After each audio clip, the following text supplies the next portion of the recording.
విద్యుత్ ఛార్జీల మోత మీద విచారణ జరిపించాలి అంటున్నారు.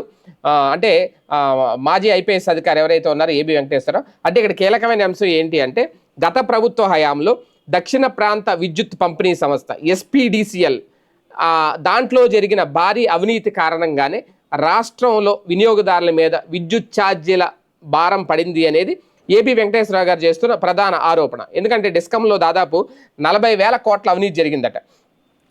ఈ 40,000 కోట్లు ఎవరు తినేశారు అనేది ఏపీ ఎస్పీడీసీఎల్లో మాజీ చైర్మన్ సంతోష్ రావు హయాంలో భారీగా అవినీతి జరిగింది అంటూ రిటైర్డ్ ఐపీఎస్ అధికారి ఏబి వెంకటేశ్వరరావు కీలక ఆరోపణలు చేశారు.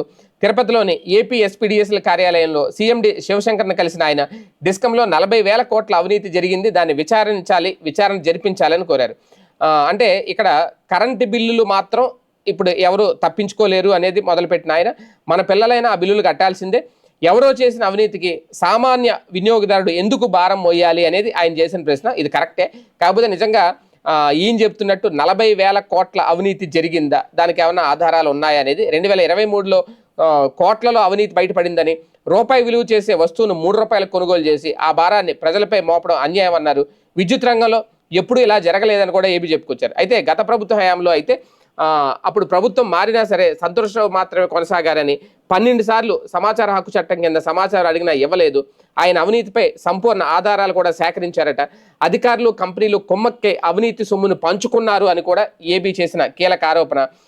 మరోవైపు ఆయన కీలక అంశాలే మాట్లాడారు.